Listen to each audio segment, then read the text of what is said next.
پچھلی امتوں میں رہبانیت تھی، وہ لوگ جنگلوں میں نکل جایا کرتے تھے اللہ کی عبادت کے لیے۔ اس امت میں رہبانیت ختم کر دی گئی۔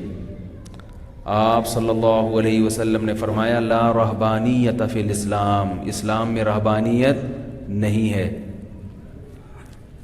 ایک صحابی میدان جہاد میں گئے، سفر میں تھے، آپ صلی اللہ علیہ وسلم سے اجازت مانگی کہ میں کوئی ایسا عمل کروں جس سے مجھ میں قوت ختم ہو جائے، نکاح کی خواہش ختم ہو جائے، کیونکہ ان کے لیے سفر میں عورت سے دور رہنا بہت مشکل، نفس پہ قابو پانا بہت مشکل۔ تو آپ صلی اللہ علیہ وسلم نے منع کیا۔ عثمان ابن مظعون رضی اللہ تعالی عنہ، ان کی حدیث ہے، فرمایا نہانا رسول اللہ صلی اللہ علیہ وسلم عن التبتل، آپ صلی اللہ علیہ وسلم نے تبتل سے منع کیا، نکاح سے کنارہ کشی سے منع کر دیا۔ لو اجازنا لاختصینا، اگر آپ ہمیں اجازت دیتے تو ہم ایسی کوئی عمل کرتے جس سے ہمارے اندر یہ خواہش ختم ہو جائے۔ اور کیا فرمایا تزوجوا، حدیث میں آتا ہے ولا تکونوا کرہبان النصارى، نکاح کرو عیسائیوں کے پادریوں کی طرح، راہبوں کی طرح نہ بنو، یعنی اپنے آپ کو دین کی خدمت کے لیے، عبادت کے لیے وقف کر دینا۔ نکاح سے دور بھاگ کر کے بیوی بچے ہوں گے تو پھر ملازمت کرنی پڑے گی، کم بختوں کو کھلانا پڑے گا، دل میں یہی ہوتا ہے، سارا تو یہی کھا جائیں گے،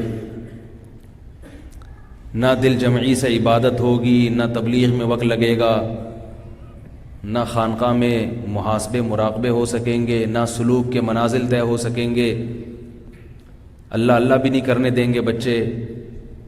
خواتین بھی یہی سوچتی ہیں، بچے ہوتے ہیں تو کم بخت نماز نہیں پڑھنے دیتے، یہ ہوتا ہے نا خواتین کی سوچ، نماز پڑھو تو رو رہا ہے، تمیز سے نماز نہیں پڑھنے دیتے، یہ خواتین کو بہت شکایت ہوتی ہے۔ وہ ایسے ایسے تانے دیتی ہیں، کم بخت گلا دبا کے مار دوں گی جان سے۔ بچے جب روتے ہیں تو ماؤں کی جو دھمکیاں ہیں، وہ دھمکیاں چنگیز خان نے بھی اور ہلاکو خان نے بھی مسلمانوں کو نہیں دی، جو دھمکیاں مائیں اپنے بچوں کو دیتی ہیں، کتنی کم بخت نماز نہیں پڑھنے دیتے۔ اب رمضان کی آخری راتوں میں تو سب کچھ نہ کچھ عبادت کر ہی لیتے ہیں، خواتین جب عبادت کے لیے کھڑی ہوں تو بچہ وہاں سے ٹیں ٹیں ٹیں لگائی ہوئی ہے اس نے، وہ اطلاع آئی کہ وہ بستر سے گر گیا ہے، اطلاع آئی کہ وہ سیڑھیوں سے لڑک گیا ہے، پھر نماز پڑھنا مشکل، جلدی سے سلام پھیرا کہ بھئی رمضان میں عبادت بھی نہیں کرنے دیتے۔ تو خواتین کو بھی شکایت ہوتی ہے، یہ بچے تو نہ ہمیں دنیا کا چھوڑیں گے نہ آخرت کا، اور مردوں کو بھی شکایت ہوتی ہے، یار یہ بیوی بچوں کی ٹینشن پال لی، اچھے بھلے دین کا کام کرتے، جو دیندار ہیں ان کی بات کر رہا ہوں، جو دنیا دار ہیں ان کو تو دین کے کام عبادت سے کوئی واسطہ ہی نہیں، وہ تو سمجھتے ہیں کہ یہ عیاشی میں رکاوٹ بن رہے ہیں، یہ نہ ہوتے تو ہم عیش و عشرت کی زندگی گزارتے۔ دیندار سمجھتا ہے کہ دین میں رکاوٹ بن رہے ہیں، دنیا دار سمجھتا ہے کہ دنیا میں رکاوٹ، دونوں کے نظریات 100% غلط۔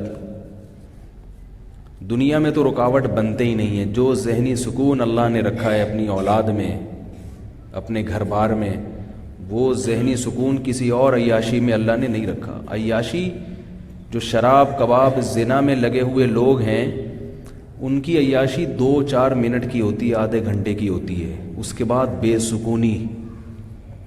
جیسے شراب پینے والا جب شراب پیتا ہے تو وقتی سکون میں آتا ہے، اس کے بعد تھوڑی دیر بعد اس کی وہی کیفیت۔ ہیروئن چی کی ہیروئن کو دیکھ کے اگر کوئی یہ سمجھے کہ یہ سکون میں ہے تو اس سے بڑا بے وقوف دنیا میں کوئی ہوگا؟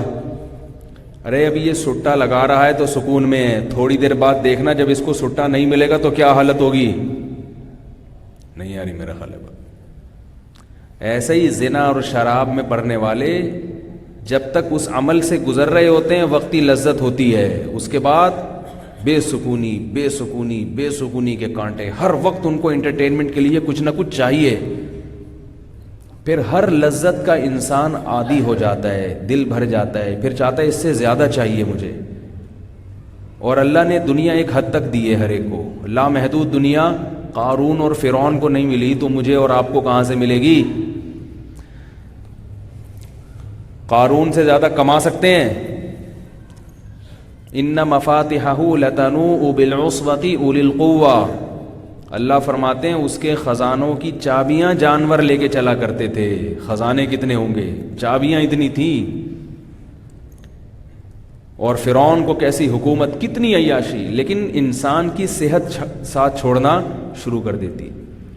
آپ کتنی دولت رکھ لیں، آپ اپنی صحت کو بریک نہیں لگا سکتے کہ میں جتنا جوان ہوں یہیں رک جاؤں. بالآخر آپ نے بوڑھا ہونا ہے اور صلاحیتیں آہستہ آہستہ ختم ہونی.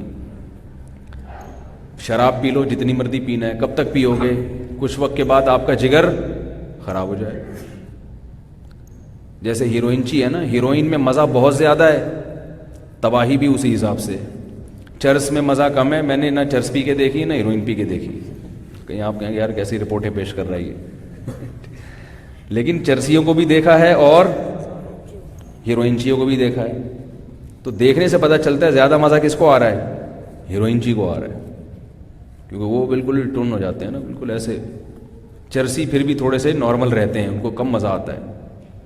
تو ان کو کم مزہ آتا ہے، لہذا ان کی صحت کم تباہ ہوتی ہے. ہیروئنچی کی فوراً. تو اللہ نے بتا دیا گناہ جتنا مزے کا ہوگا اتنا جلدی برباد کرے گا.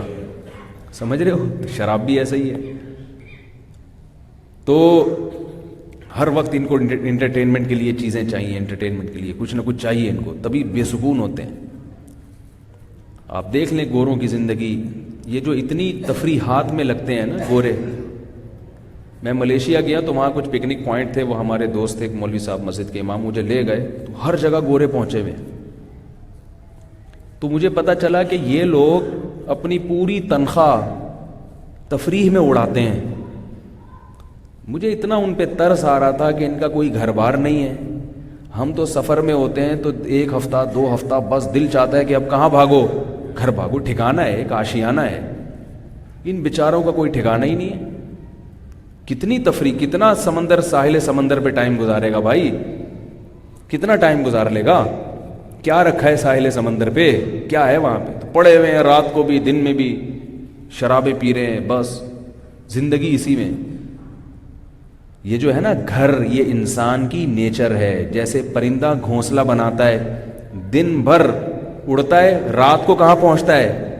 اپنے آشیانے میں وہیں پہنچتا ہے. باقاعدہ ترتیب سے تنکے جوڑ جوڑ کے گھونسلہ بناتا ہے. تو ایسے ہی اللہ نے انسان کو گھر بار والا بنایا. بیوی بچے ہوں، گھر بار ہوں، فیملی ہو، ان کو کما کے بھیج رہا ہو، وہ بھی گھر میں عزت کریں. اس زندگی سے وہ لوگ ہمیشہ کے لیے محروم ہو گئے. اب تفریح، شراب، کباب، دیکھ کے بے سکونی ہو رہی ہے ان کو. کیا رہی کوئی زندگی ہے بیچاروں کی؟ تو لوگ کیا کرتے ہیں کہ دنیا کے لیے بال بچوں کی ٹینشن سے دور بھاگتے ہیں. تو ان کو دنیا نہیں، دنیا سے مراد سکون نہیں ملتا. وقتی طور پر پیسہ اکٹھا ہو جاتا ہے، کروڑ پتی بن جاتے ہیں، لیکن کسی کام کا نہیں ہے وہ پیسہ. غریب آدمی تھکا ہارا گھر جاتا ہے نا، وہ اپنے بچوں کے ساتھ بیٹھ کے سوکھی روٹی بھی کھاتا ہے، اس میں بھی مزہ آتا ہے. اور دیندار آدمی کیا کرتا ہے کہ یار میں بھی ان بکھیڑوں میں پڑ گیا تو تبلیغ میں کیسے نکلوں گا، خانقاہ کے میں سلوک کے منازل کیسے طے ہوں گے. گھر سے فون، ادھر مراقبے میں بیٹھے ہوئے فون آئے گا جی واپسی پہ 6 انڈے لیتے ہوئے آنا. مراقبے کی ایسی کی تیسی ہو گئی ساری. سمجھ رہے ہو؟ محاسبہ کرنے اپنے اعمال کا. ادھر سے بچے کی رونے کی آواز آئی، بولیں کم بخت پھر گر گیا. بچے تو ایک دوسرے کو پٹائی بھی لگاتے رہتے ہیں، شکایتیں بہت لگاتے ہیں. ابو اس نے جو ہے نا کہیں بیٹھ جاؤ آ کے بولیں ابو یوں کر رہا تھا، ابو ایسے بول رہا تھا. امی کو بھی شکایتیں، ابو کو بھی شکایتیں. آپ کے قابو میں تھوڑی ہیں وہ بچے.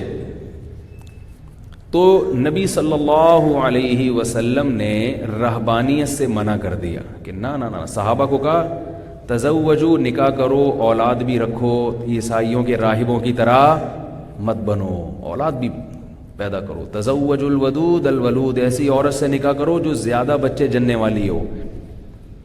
اس میں آپ صلی اللہ علیہ وسلم نے بتا دیا کہ مقصد اگر اللہ کی رضا ہے تو اللہ کی رضا اس میں زیادہ ہے. ان کے ہوتے ہوئے جتنی عبادت ہو جائے وہ اللہ کو مقبول ہے.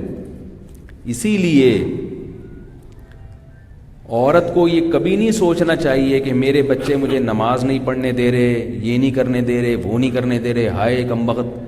کوئی بات نہیں, جتنی نماز ٹوٹی پھوٹی آپ سے ہو رہی ہے اللہ یہ نماز زیادہ اچھی قبول کرے گا اس عورت سے جس کے اولاد نہیں ہے اور وہ خشوع و خضوع سے نماز پڑھ رہی ہے, کیونکہ یہ اللہ کی خاطر ہے نا. نبی صلی اللہ علیہ وسلم کے دور میں جب خواتین مسجدوں میں آتی نماز پڑھنے کے لیے تو بچے بھی ساتھ لے کے آتی تھی, کیونکہ بچے کہاں چھوڑ کے آتی, وہ چھوٹے چھوٹے بچے دودھ پیتے 2-2, 3-3, 4-4 سال کے, وہ ساتھ لے آتی. صحیح بخاری کی حدیث ہے. وہ بچے پھر نماز میں تنگ بھی کرتے تھے, روتے بھی تھے. ہم ہوتے تو ہم کیا کرتے, سلام کے بعد کہتے جتنی خواتین نماز میں بچوں کو لے کر آئی ہیں یہ بچے عیدی سینٹر میں جمع کراتے, یا تو مسجد میں نہ آئیں, پابندی لگاتے کہ ان کی وجہ سے مسجد کا ماحول خراب ہو رہا ہے. ایک اعتراض تو ہم یہ کرتے. دوسرا اعتراض یہ کرتے ہماری نماز میں خشوع و خضوع میں خلل ہو رہا ہے. کیا خیال ہے, ہم اتنے خشوع و خضوع سے نماز پڑھ رہے ہیں اور وہ جو کونے کی صف کے کونے میں جو خاتون کھڑی ہوئی ہیں اس کا بچہ رو رہا ہے, تو اس کو گھر میں یا اس کے سیلنسر لگا کے آیا کرو بچے کو, کیونکہ بچہ جب روتا ہے نا تو بغیر سیلنسر کے روتا ہے, وہ پوری اس کو تو کوئی ہوش ہی نہیں ہوتا نا کیا ہو رہا ہے, پورا گلا پھاڑ کے روتا ہے. کوئی سو رہا ہے جاگ رہا ہے, اس کو اس سے کوئی غرض نہیں ہوتی. تو ہم کیا کرتے ہیں, نکالو ان کو یہاں سے. اور خواتین کا مسجد میں آنا کوئی فرض بھی نہیں ہے. آپ صلی اللہ علیہ وسلم نے ترغیب دی کہ عورت کی گھر کی نماز مسجد کی نماز سے بہتر. تو آپ تو یہ فرما سکتے تھے کہ بھئی تمہارے لیے جب مسجد میں آنا ضروری بھی نہیں ہے, ایک جائز کام ہے, تو اس جائز کام کے لیے سب کی نمازوں کو خراب کرنے کی کیا ضرورت ہے.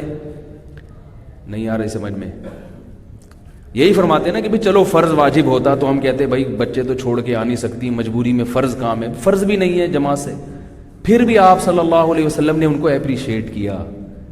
کیسے کہ جب کوئی بچہ روتا تھا اور ماں پریشان ہوتی تھی تو آپ اپنی نماز مختصر کر دیتے تھے. سمجھ رہے ہو کتنا خیال کیا بچے والی عورت کا, کہ اپنی نماز مختصر کر دی کہ اس کو تکلیف نہ ہو, اس پہ پابندی نہیں لگائی. ہم ہوتے ہم کہتے تمہاری وجہ سے میں نماز مختصر کر رہا ہوں, میں تو خشوع خضوع سے آج پڑھنے والا, تو میرا پورے سورہ رحمان کا موڈ تھا, اور اس عورت کے بچوں نے چیپیں لگائی ہے, ٹیپیں, ان کی وجہ سے ہم قل ہو اللہ پڑھ کے رکوع کر رہے ہیں. ہم تو یہ کرتے ہیں نا, ہماری تو نماز, بھائی ہم نماز پڑھ رہے ہیں اور یہ کتنی رعایت کی, کوئی بات نہیں. نہ پابندی لگائی مسجد میں آنے پر, نہ بچوں کے آنے پر پابندی لگائی, نہ ان کے رونے پر پابندی لگائی, اور نہ یہ کیا کہ اپنی نماز کو مکمل کیا, بلکہ نماز کو کیا کر لیا, مختصر, اور حوصلہ افزائی کی. اس میں بہت ساری چیزیں سیکھنے کی. اس بات کی علامت ہے کہ آپ صلی اللہ علیہ وسلم بچوں والی عورت کی کسی بھی طرح سے حوصلہ شکنی پسند, بولتے کیوں نہیں یار, نہیں کرتے کسی بھی لحاظ سے, کوئی بات نہیں. یہی مطلوب ہے, ہم نماز مختصر کر لیں گے, تم بچے نہ بچے جننا چھوڑو اور نہ بچوں کی تربیت چھوڑو. مسجد میں آئے گی تو کہاں رکھ کے آئے گی بھائی, وہ بچے کہاں رکھ کے آئے گی وہ بچے, کوئی بات نہیں, لے آؤ ساتھ میں, ہم نماز مختصر کر لیں گے. کتنی ہو اس میں خواتین کو ترغیب ہے کہ بہت بڑی عبادت ہے اپنے بچوں کو پالنا, کیونکہ یہ نئی نسل تیار ہو رہی ہے.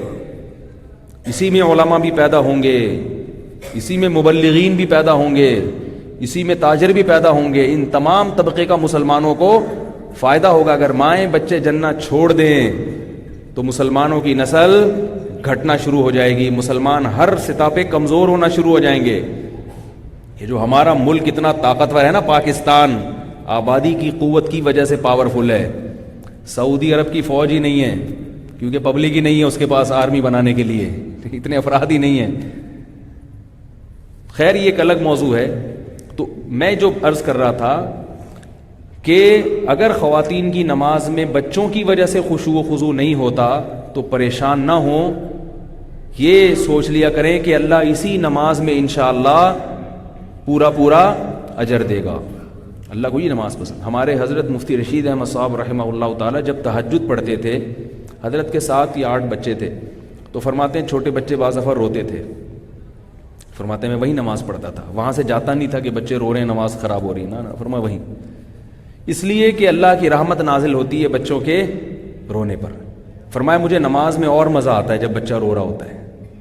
جب بچہ رو رہا ہوتا ہے تو نماز میں اور مزہ آتا ہے اور اللہ کی طرف توجہ جاتی ہے. کل ہم بھی روتے تھے تو ہماری مائیں بھی ہمیں پالتی تھی نا. یار کیا سے سمجھا یار بھائی، آج جو بچہ رو رہا ہے تو کیا پہلی دفعہ رو رہا ہے وہ؟ آپ جب چھوٹے تھے تو آپ بھی روتے تھے نا، آپ کے ماں باپ نے بھی تو برداشت کیا تھا. یہ تو نہیں کہ گلا دبا کے پھینک دیا ہو کہ پھر یار کیا ٹینشن پال لی. جیسے آپ کے ماں باپ نے برداشت کیا اور ہمیں یہ زندگی ملی، تو ایسے ہی ہم نئی نسل کو اس کے رونے دھونے کو برداشت کریں گے، تحمل کے ساتھ، بردباری کے ساتھ. بچہ ہے روتا ہے کوئی مسئلہ نہیں، کبھی ہنستا ہے کبھی روتا ہے. جیسے بچے کے رونے پر انسان کو رونا آتا ہے، تو بچے کے جب کھلکھلا کے ہنستا ہے تو ایسا لگتا ہے جیسے ساری دنیا ہنس رہی ہے. بچے کی ہنسی بھی بڑی زبردست ہوتی ہے، ہنستا بھی فری سٹائل میں.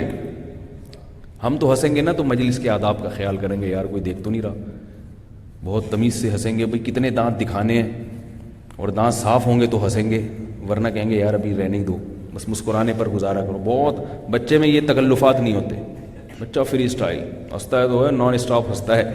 یعنی وہ اس میں منافقت نہیں ہے بچے میں، جو اندر ہے وہی اس کے باہر ہے. تو اس لیے بچہ رو رہا ہو، تنگ کر رہا ہو. اور ایک جنرل نالج کی بات آپ کو بتا دوں کہ بچوں کے رونے پر زیادہ پریشان بھی نہ ہوا کہ ہائے پتہ نہیں کیا ہو گیا اس کو، ہائے پتہ نہیں، کچھ بھی نہیں ہوتا، رونے دو. بچوں کے لیے چیخ چیخ کے رونا ان کے پھیپھڑوں کے لیے بہت ضروری ہے.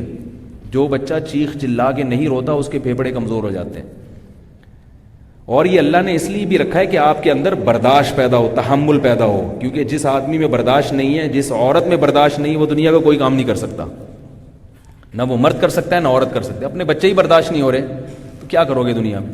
اتنا چھوئی موئی بن کے زندگی گزارو گے نا، بالکل ہی ایسے بالکل چھوئی موئی بن کے ہائے اللہ ہوئی اللہ والی، تو دنیا میں کچھ نہیں کر سکتے. ہم نے بڑے بڑے علماء بزرگوں کو جنہوں نے دین کے بڑے کام کیے ہیں، انہوں نے بچوں کی ٹینشن بھی پالی ہے، بچوں کی ٹینشن بھی پالی ہے انہوں نے. حضرت ابو ہریرہ رضی اللہ تعالیٰ عنہ کے 19 بچے تھے. کیا یہ عیدی سینٹر نے پالے تھے؟ انہوں نے ہی پالے ہیں. اور دین کا کتنا کام کیا. خالد ابن ولید رضی اللہ تعالیٰ عنہ کتنے بڑے مجاہد، پوری آدھی دنیا فتح کی ہے. 40 بیٹے تو میدان جہاد میں شہید ہوئے ہیں ان کے. انس ابن مالک رضی اللہ تعالیٰ عنہ نے بہت علم پھیلایا ہے دنیا میں، بڑا کام کیا ان کا علمی. انس ابن مالک رضی اللہ تعالیٰ عنہ سے بہت ساری حدیثیں منقول ہیں. کوفہ میں، بصرہ میں حضرت انس ابن مالک درس دیا کرتے تھے. بچے بتاؤں کتنے تھے؟ نہیں بتاؤں؟ بتا دوں. صحیح بخاری کے مطابق فرماتے ہیں 120 بچے تو وہ ہیں جو میں اپنی زندگی میں دفن کر چکا ہوں، اور 100 بیٹے انہوں نے اپنی زندگی میں چلتے پھرتے دیکھیں. 100 بیٹے. کوفہ میں 4 آدمی ایسے گزرے جن کے 100 بیٹے انہوں نے اپنی آنکھوں سے دیکھے ہیں. دیکھے کا مطلب جو جوان ہو چکے تھے چلتے پھرتے. ان میں ایک انس ابن مالک بھی تھے. 4 بیویاں کے علاوہ باندیاں بھی ہوتی تھی، لیکن بچے تو ہو گئے نا، چاہے باندی سے ہو چاہے بیوی سے ہو. انہوں نے تو پال بھی لیے، سب کچھ ہو گیا. بچے خود تربیت کر رہے ہوتے ہیں ایک دوسرے کی. بچے زیادہ ہوتے ہیں ماں باپ کا بوجھ ہلکا ہو جاتا ہے، کیونکہ وہ خود ایک دوسرے کو سنبھال لیتے ہیں.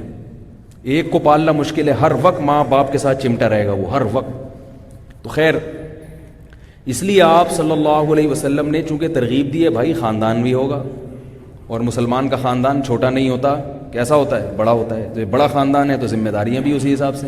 جب ذمہ داریاں ہیں تو مسجد میں آ کے اگر بیٹھ جائے گا تو ذمہ داریاں کون نبھائے گا بھائی؟ کیا خیال ہے؟ تو یہ آلو پیاز ٹماٹر انڈے لیتے آنا، دہی لیتے آنا، ٹینشن لینے کی، اسی میں ثواب ملے گا. جو آدمی، امام احمد ابن حنبل فرماتے ہیں رحمہ اللہ تعالی کہ ایک شخص جو کمارا چھڑا چھاٹ ٹینشن فری، سمجھ رہے ہو نا، وہ فرماتے ہیں کہ وہ عبادت میں زندگی گزار رہا ہے، 24 گھنٹے اللہ اللہ کرتا ہے. دوسرا وہ شخص ہے جو فرائض واجبات پورے کر رہا ہے اور بچوں کی تربیت نگرانی میں پریشان رہتا ہے. غربت ہے، بچے روٹی مانگتے ہیں تو اللہ سے ہاتھ پھیلاتا ہے کہ اللہ رزق نہیں ہے میرے پاس، ان کا پیٹ کیسے بھروں؟ فرمایا یہ دوسرا شخص اللہ کو زیادہ محبوب ہے پہلے کی نسبت. اس کی پریشانی پر بھی اللہ کیا ہوتے ہیں؟ خوش. کیونکہ یہ بھی چاہ سکتا تھا نہ نکاح کرتا، نہ اولاد پیدا کرتا، ٹینشن فری زندگی گزارتا ہے. جب نکاح ہی نہ ہو، اولاد نہ ہو، تو گیس کی ٹینشن ہے؟ گیس بجلی کی کوئی ٹینشن نہیں ہے. وہیں آفس میں ہی سو جایا کرو، وہاں سے نکلو مدنی مسجد شب جمعہ میں سو جاؤ. سونے کی جگہ بہت ہیں پوری دنیا میں، بہت ہیں جگہ سونے کی. جاگنے کے لیے جگہ چاہیے، سونے کے لیے تو جگہ ہی نہیں چاہیے. حقیقت ہے. کہیں بھی نیند آ جاتی ہے، بس میں سو جاؤ، ٹرین میں سو جاؤ، جب دھلے گی خود ہی نکال لیں گے تمہیں وہاں سے. اور پی آئی اے میں تو سو جاؤ، کچھ پتہ ہی نہیں چلے گا ان کو. اگلی پرواز میں خود ہی اٹھا دیں گے. جب آپ آسٹریلیا پہنچو گے نا، ان کو تو پتہ ہی نہیں چلتا.